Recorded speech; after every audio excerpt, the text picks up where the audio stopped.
누가복음 19장 28절에서 36절까지 말씀입니다. 누가복음 19장 28절에서 36절까지 말씀을 봉독해 드리겠습니다. 예수께서 이 말씀을 하시고 예루살렘을 향하여 앞서서 가시더라. 감람원이라 불리는 산 쪽에 있는 벳바게와 베다니 가까이 가졌을 때에 제자 중 둘을 보내시며 이르시되 너희는 맞은편 마을로 가라. 그리로 들어가면 아직 아무도 타보지 않은 나귀 새끼가 매여 있는 것을 보리니 풀어 끌고 오라. 만일 누가 너희에게 어찌하여 푸느냐 묻거든 말하기를 주가 쓰시겠다 하라 하시매 보내심을 받은 자들이 가서 그 말씀하신 대로 만난지라.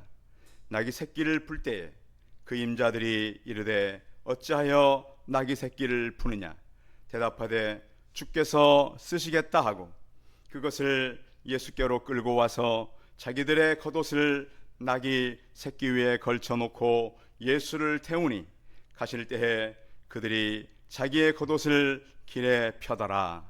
아멘. 옆 사람과 서로 인사하겠습니다. 만나서 반갑습니다. 예, 감사합니다. 예. 제가 쭉 이게 찾아봤더니 9월 달은 주로 제가 순종에 대한 메시지를 많이 전했더라고요. 순종을 하면 어떤 유익이 있는 것인지, 또 그 우리가 순종할 때에 성도들의 어떤 헌신들이 있었는지, 또 하나는 순종은 즉각적으로 해야 된다는 것입니다. 지난주에는 우리가 노아의 순종에 대해서 나눠봤는데 오늘은 주께서 쓰신다고 할 때 어떤 사람들의 순종이 있었는가를 같이 나누려고 합니다. 제가 말씀을 준비하면서 이제 총회 기독신문에 기사를 한번 찾아보니 이런 기사가 있었어요. 하나님께서 그 대구에 선교 역사를 이루어가는데 한 동물을 사용하셨대요. 초창기 부르원 선교사님이 이제 대구 쪽에서 이제 목회하신 선교사님이세요. 그런데 선교사님이 키우던 마크라고 하는 개가 있었어요. 마크라고 하는 개 이름이 마크예요. 그런데 이 개는 이 초창기 우리나라 그 조선 시대니까 조선의 개하고는 모양도 다른 거예요. 늘 선교사님을 따라다녀요. 그런데 이 외모도 신기했지만 이 마크라고 하는 이 개가 굉장히 주인에게 복종을 잘했대요. 그래서 이 선교사님이 이제 샌드위치 같은 걸 이렇게 주워서 먹게 하는데 던져주고 먹으라 했을 때 먹는데요. 강아지가, 개가. 그래서 설교 시간에도 따라온대요. 그러면 일부러 그렇게 하셨던 것 같아요. 샌드위치를 던져주고 설교 끝날 때까지 기다려. 그럼 그때까지 안 먹고 이 개가 기다리고 있었다는 거예요. 그래서 한 번은 이제 이 대구 서문교회 그 이제 그 주변에 이제 교회가 세워지기 전이었겠죠. 그 근처에 이제 시장에 가서 이제 전도할 때였는데 이제 그때도 강아지를 데리고 갔었나 봐요. 그래서 강아지를 이제 세워놓고 설교를 하는데 어느 한 청년이 그 설교 시간에 굉장히 이렇게 은혜를 받은 거예요. 이렇게 말씀에. 그래서 이제 나중에 선교사님이 물어본 거예요. 정재순이라고 하는 청년인데 경산 장터에 전도할 때 제가 선교사님의 말씀을 듣고 회개하게 됐는데 그러면 구체적으로 무슨 말씀으로 당신이 회개됐을까 물어봤더니 이 회개한 청년이 선교사님이 개 데리고 다녔잖아요. 그 개가 선교사님이 먹으라 할 때까지 기다리고 있는 걸 보고 야, 개도 저렇게 순종하고 그 개가 기도하는 모습으로 앉아 있었나 봐요. 지루했으니까 설교 시간에. 야, 강아지도 저렇게 선교사님 말씀을 듣고 기도하고 있는데 내가 변하지 않으면 되겠는가? 이것 때문에 제가 회개하게 됐습니다. 선교사님 말씀하고는 전혀 상관이 없는 거예요. 강아지가 순종한 걸 보고 회개하게 됐는데 나중에 이분이 이 대구 서문교회 초대 목사님이셨습니다. 그래서 나중에 이 대구 서문교회 교회당을 걔한테 은혜 받은 목사님이라 그래가지고 마크 예배당 이렇게 막 부르기도 했대요, 초창기에. 이렇듯이 하나님은 꼭 사람만 쓰는 게 아니구나, 때로는 동물도 사용한다는 거예요. 우리가 이제 오늘 본문은 주로 이제 우리가 절기 때, 교회 절기 때 이렇게 이제 교회가 이렇게 종려주일이 오거나 또 부활주일 어간에 있었던 이야기 때문에 오늘 이 내용은 굉장히 짧게 하고 지나가야 돼요. 왜? 십자가 고난 설교가 바로 종려주일에 하는 것 때문에. 그래서 오늘 이 부분을 좀 우리의 순종적인 부분에서 한번 같이 나눠야 되겠다 하는 생각이 들었습니다. 제가 어느 자료를 찾아보니까, 제가 찾아서 보는 자료는 꼭 그것이 제가 모든 걸 확인한 것이 아니기 때문에 다 옳은 건 아닌데, 일단 제가 접한 자료예요. 기네스북에 올라온 지금까지 제일 비싼 책이 한 권 있는데, 미국의 새들이라고 하는 책이 있어요. 이 사람은 이 조류학자 존 제임스라고 하는 존 제임스 오도먼이라는 사람이 쓴 책인 4권짜리 책인데 책값이 73억이에요. 굉장히 비싼 책이죠. 책 4권이. 그런가 하면 어떤 또 자료를 보니까 어떤 사람이 썼던 군인용 침낭이 여러분 산에 가고 이제 요즘에 텐트 하러 가는 사람들이 침낭에 자잖아요. 그 침낭 값이 1,500만 원에 팔렸어요. 알고 보니 그 침낭을 엘비스 프레슬리가 사용했다는 거예요. 그 사람이 한 번 사용한 것 때문에 몇만 원짜리 침낭이 1,500만 원이 된 거예요. 그런가 하면 드레스 한 벌이 25억 가는 드레스가 한 번 있었어요. 누가 입었냐? 다이애나라고 하는 영국 다이애나 비가 입었던, 그냥 입고 경매장에 나는데 이렇게, 여러분 드레스 한 벌 29억에 사겠습니까? 근데 가치가 있다는 거예요. 누가 썼고 입었느냐. 마찬가지로 여러분 우리 동네 이발사하고 청와대 이발사는 같습니까? 좀 다르죠. 그렇죠. 옛날에 청와대 이발사라고 하는 영화도 있었어요. 그런가 하면 우리가 대중 그냥 교통을 이용하는 운전수하고 대통령 차를 모는 운전수는 다르죠.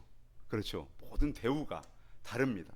그렇듯이 누구에게 어떻게 쓰임 받느냐에 따라서 사람의 가치는 다르다는 것이죠. 물건도 그렇고요. 어느 분이 이런 얘기를 했어요. 만약에 2000년 전에 예수님이 탔던 그 나귀뼈가 지금 보관되어 있다면 가치가 얼마나 되겠는가? 여러분 생각해 보셨어요? 저는 상상도 못한 생각이에요. 아마 그 가격이 엄청날 거예요. 왜? 그 나귀뼈를 어느 교회가 갖고 있다. 그러면 사람들이 와볼까요? 안 와볼까요? 저희 교회가 만약 그 나귀뼈를 구해가지고 송파 세순교회에 예수님이 탔던 그 나귀뼈가 보관되어 있습니다. 그러면 전국의 사람들이 와볼까요? 안 와볼까요? 여러분 안 와보시겠어요? 다 와보겠죠. 그러죠. 그러면 또 교회만 갖고 있는 것이 아니라 또 이것을 연구하는 뼈 학자들이 있습니다. 2000년 전에 나귀 새끼는 건강이 어땠는가? 그리고 과연 이 나귀뼈가 키 큰 예수님이 33살 청년이잖아요. 그것도 새끼 나귀인데 이것이 어떻게 사람을 태울 수 있었겠는가? 이런 걸 연구하겠죠. 그러면 우리는 그냥 가만 앉아 있어도 나귀뼈만 있으면 교회 이름이 무슨 교회 이름으로 바뀌어요? 나귀뼈 교회로 우리는 바뀔 수 있는 거예요. 그래서 오늘 본문 생각하면서 참 이런 상상을 하다니 내가 그러면서 예수님께서 그러면 이 나귀뼈가 나귀의 사건을 가지고 어떻게 우리에게 말씀하는가? 사람은 누구나 쓰임 받는 것이 있다는 거예요. 쓰임 받는 때가 언제 쓰는지 우리가 잘 모르지만 쓰임 받는 때가 있는데, 그런데 그 쓰임은 어떻게 쓰이든지 하나님 앞에서는 더 높을까요? 더 낮고 그럴까요? 그 쓰임은 똑같다는 거예요. 쓰임은. 여러분 혹시 연극이나 음악 공연을 이렇게 가보면 맨 나중에 끝나고 다시 마지막 순서가 하는데 그 순서가 뭐냐면 커튼콜이라고 하는 순서예요. 여러분 아십니까? 모든 무대에 출연했던 사람들이 다 나와요. 아시죠? 뭐 주인공도 나오고 뭐 조금 나왔던 사람도 나오고 뭐 우정 출연 특별 출연 카메오 이런 사람도 다 나오잖아요. 그 무대에 나오면 관객들이 어떻게 해요? 예? 뭐 주인공은 더 쳐줍니까? 뭐 조금 나온 사람 덜 쳐줍니까? 어떻게 해요? 다 그 관객들이 전부 다 야 하고 박수 쳐주잖아요. 천국의 입성이 이렇다는 거예요. 큰 교회를 다녔던, 큰 교회를 섬겼던, 우리처럼 가족 같은 교회를 섬겼던 우리가 입성하면 모든 천군 천사들, 천국의 사람들이 다 어떻게 한다는 거예요? 커튼콜 한다는 거예요. 다 나와가지고 야 맞구나. 여러분 그런 상상을 하시면서 여러분들 교회에 섬기시고 봉사하시기 바랍니다. 사람들이 뭘 몰라가지고 자기는 이런 큰 이런 교회에 다니 그건 아무 의미가 없습니다. 자, 왜 그런가 하면 우리가 천국 갈 때 다 가지고 갑니까? 하나님 나는 천국에 가지고 나는 이런 데서 근무했어요. 쓸데없는 소리 마라.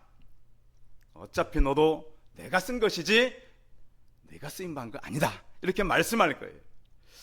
자, 어떤 사람이 이제 길을 걸어가는데 막 일을 열심히 하고 있는 거예요. 일을 집을 막 짓고 있는 거예요. 집을 막 여러분 요즘에 이렇게 경기가 어렵지만 그래도 집을 많이 지어요. 돌아다니다 보면.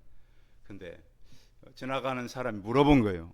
어느 사람에게 당신 뭐 하려고 지금 이 일을 합니까? 물어보니까 아이고 그냥 어쩔 수 없이 하죠. 뭐 일을 해야 되니까. 옆에 또 한 사람 일하니까 물어본 거예요.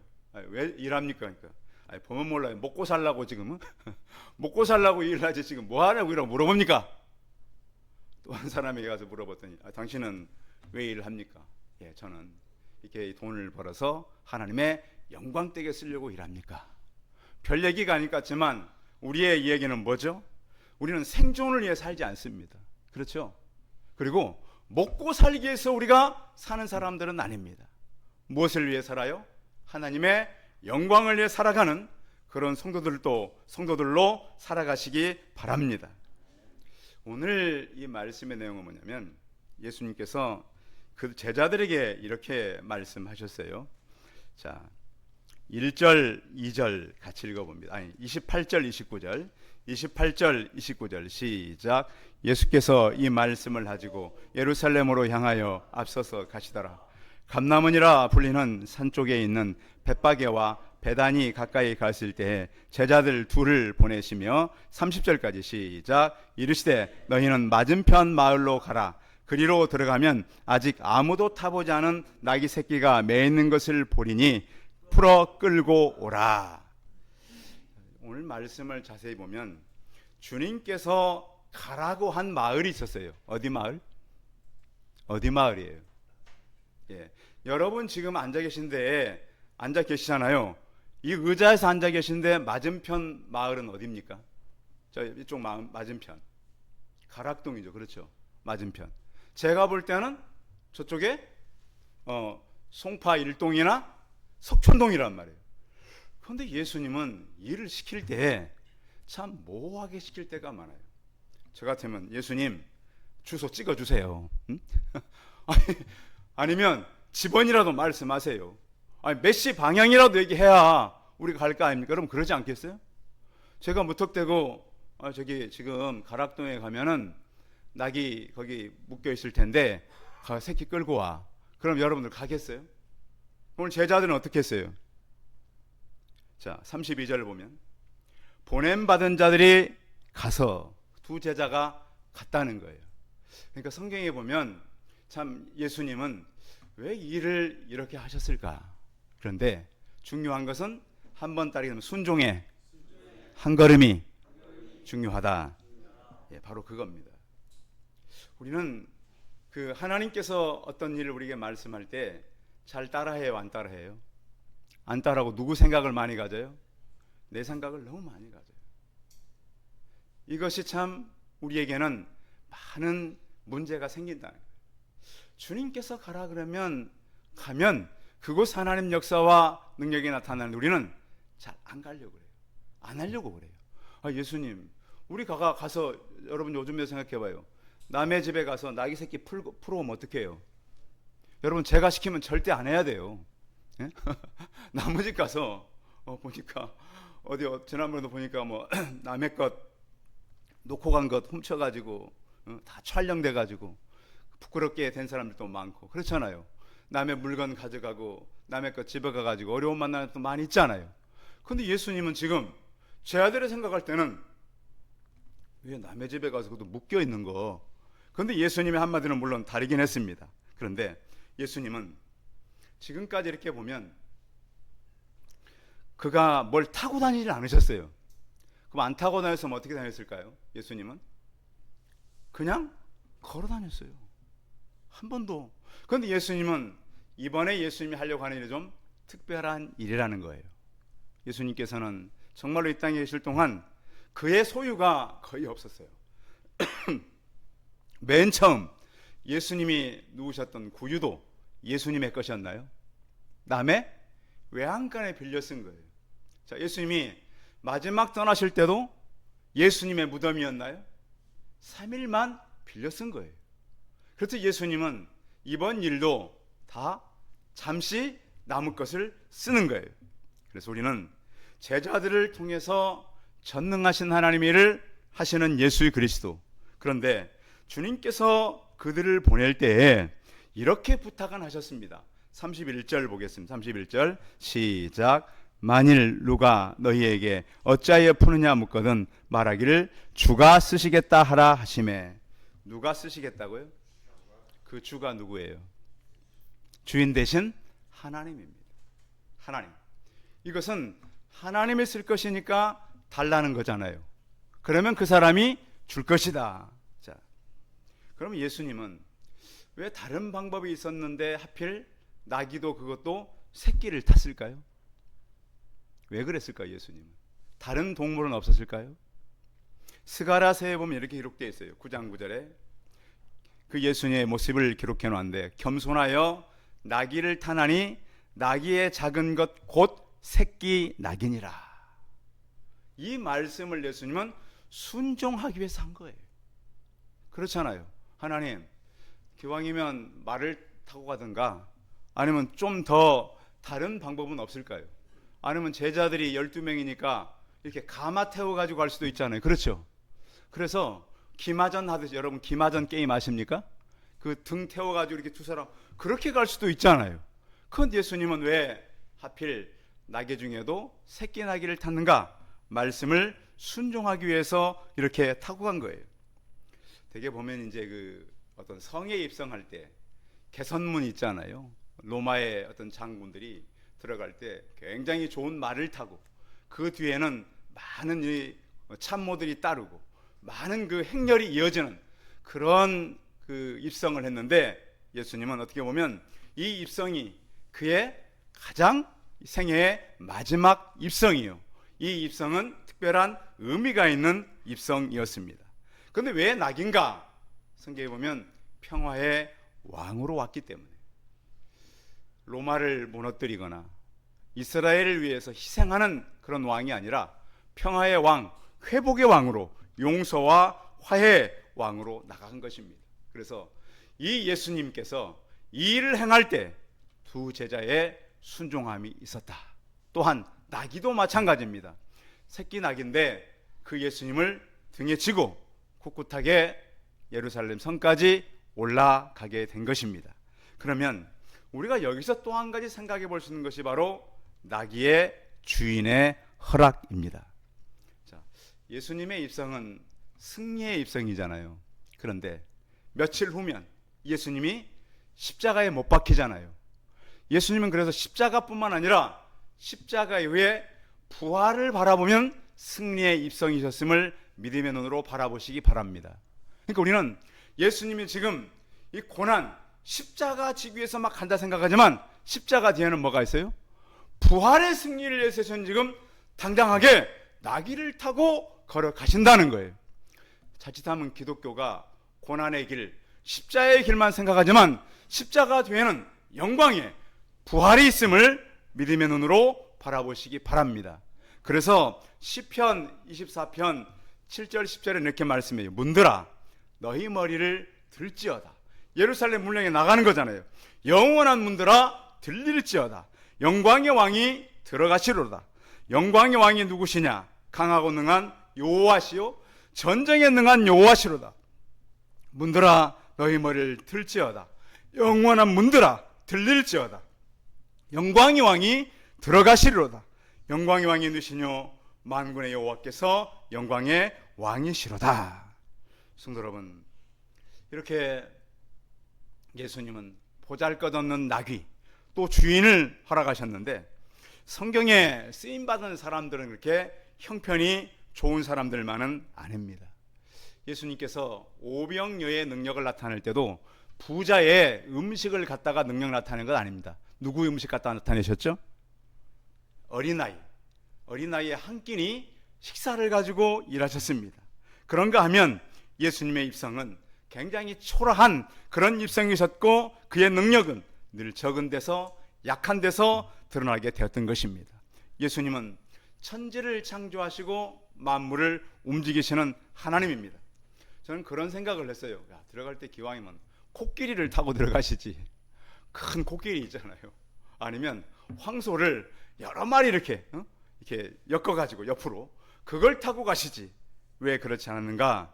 하나님은 평화의 왕이요 겸손의 왕으로 오셨기 때문에 그런 것입니다. 그래서 그는 태어날 때도 작은 동네에 태어나셨고, 또한 그가 제자들을 택할 때도 연약한 자들을 택하셨습니다.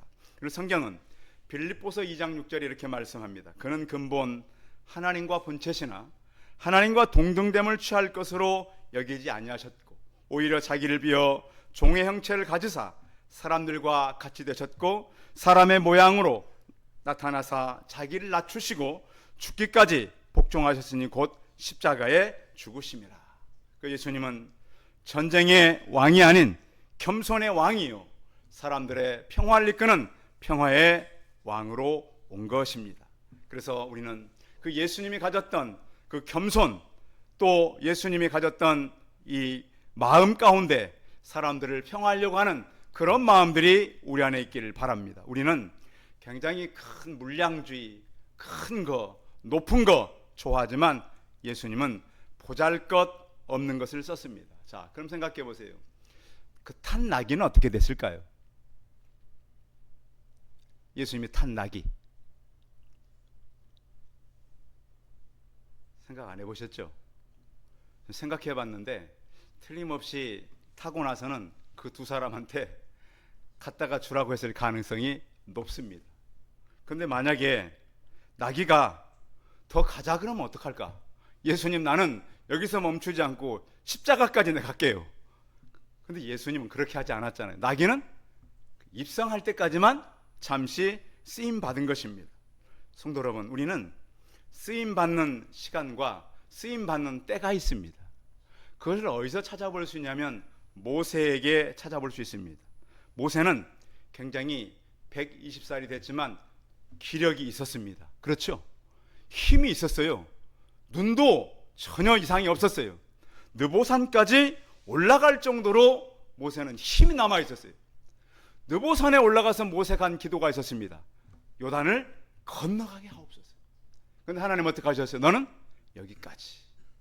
그 다음은 여호수아를 통해서 걸어가게 한 것입니다.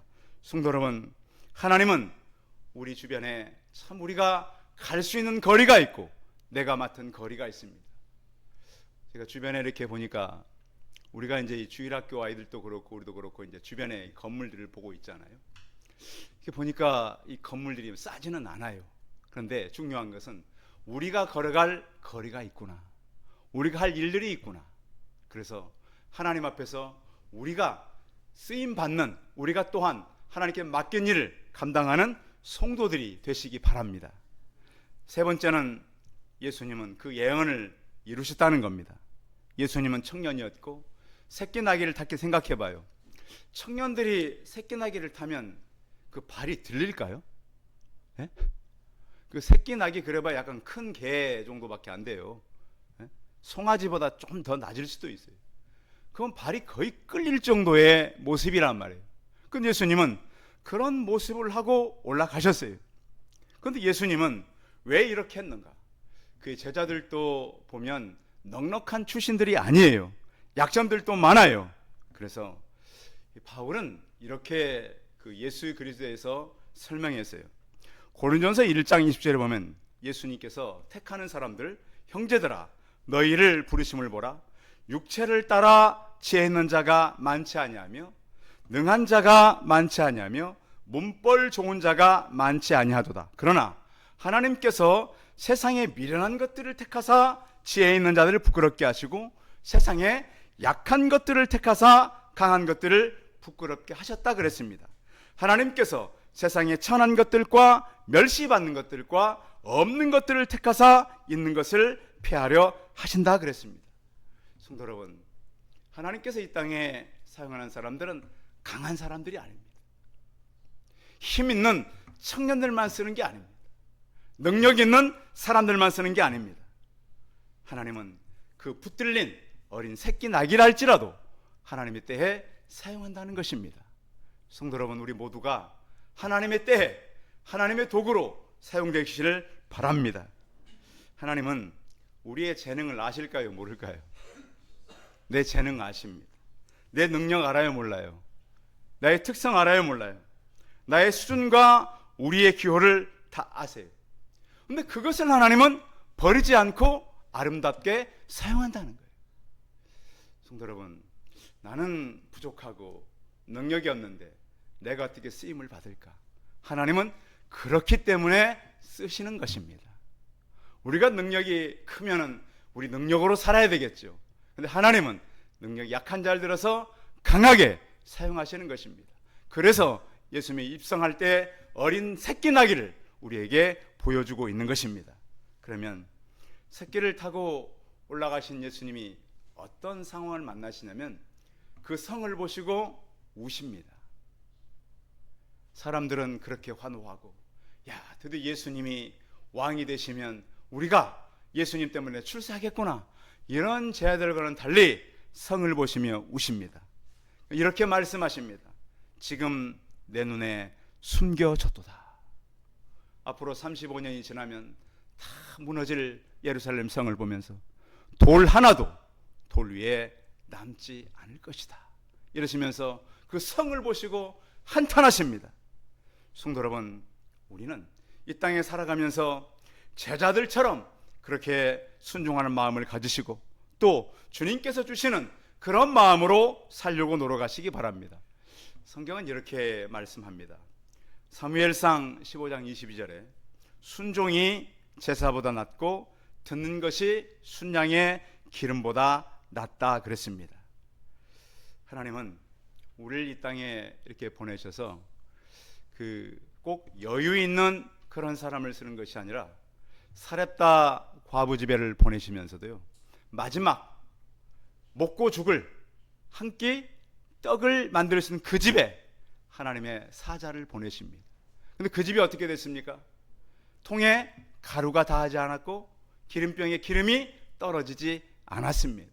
하나님은 이런 살아계신 하나님입니다. 우리가 보면은 한 번도 타지 않은 나귀가, 여러분 그 말 같은 거 이렇게 길들일 때, 소 같은 거 밭갈이 할 수 길들일 때 쉬워요, 어려워요? 굉장히 어렵습니다. 그런데 한 번도 타보지 않은 나귀 새끼가 예수님을 꿋꿋하게 이렇게 등에 태우고 가잖아요. 성도 여러분, 하나님께 오면은 나의 습성이 순종의 습성으로 바뀌시기 바랍니다. 나의 습성이 예수님을 태워가는 그런 도구로 바뀌어가시기 바랍니다. 그래서 예수님께는 이렇게 말씀합니다. 결국 우리를 부른 것은 하나님께서 우리에게 영생을 주신 것과 영생을 주셔서 영원토록 살아가는 순종의 사람들로 바꿔가고, 또 아들이 있는 자에게는 생명이 있고 아들이 없는 자에게는 생명이 없다 그랬습니다. 내가 하나님의 아들의 이름을 믿는 너희에게 쓴 것은 너희로 하여금 너희 안에 영생이 있음을 알게 하려 하심이라. 그 영생 때문에 우리는 오늘 성경에 나오는 제자들처럼 순종해 가야 되고요, 나귀 주인처럼 자기 나귀를 주가 쓰시겠다면 내어드려야 되고, 예수님처럼 다른 거 타고 싶을지라도 하나님의 말씀에 순종해서 그 일을 하게 되는 겁니다. 왜 그런가? 데살로니가 4장 이후에 보시면 후에 우리를 천사장 소리와 하나님의 나팔 소리로 강림하시리니 그리스도 안에서 죽은 자들이 먼저 일어나고 그 후에 살아남은 자들도 함께 구름 속으로 끌어올라 공중에서 주를 영접하리니 그래야 우리가 항상 주와 함께 있으리라. 성경 결국 우리가 하나님과 함께 하기 위해서 이런 순종을 요구하신다는 거예요.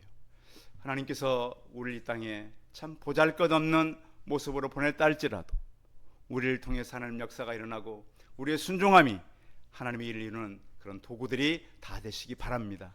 기도하겠습니다. 살아계신 하나님, 주님께서는 이 땅에 오셔서 십자가의 길을 가시면서 부활의 영광을 우리에게 준비하셨습니다. 그 길을 갈 때 사람이 한 번도 태우지 않은 어린 나귀를 타고 올라가셨습니다. 이렇게 되기까지는 여러 순종이 있었습니다. 제자들은 맞은편으로 가서 나귀를 끌고 왔고 나귀 주인은 나귀를 내주었으며 예수님은 순종함으로 그 나귀를 타고 가셔야 했습니다. 하나님 아버지, 하나님께서는 보잘것없는 동물을 통해서도 우리에게 교훈하고 계십니다. 저희가 이 땅에 살아가는 동안 우리가 세상에 길들여지지 아니하고 주 예수 그리스도께 길들여지게 하여 주옵소서. 하나님, 우리가 힘겹고 어려울지라도 묵묵히 주와 동행하며 살아가는 하나님의 사람들이 되게 하시며 우리가 가진 것, 우리가 가지고 있는 능력, 우리의 형편이 부족하다 할지라도 주님의 말씀에 순종하여 하나님 앞에 설 때까지 최선을 다하며 우리의 시간과 주어진 때에 하나님 앞에 쓰임받는 하나님의 사람들 되게 하여 주옵소서. 주 예수 그리스도의 이름으로 기도하였사옵나이다. 아멘.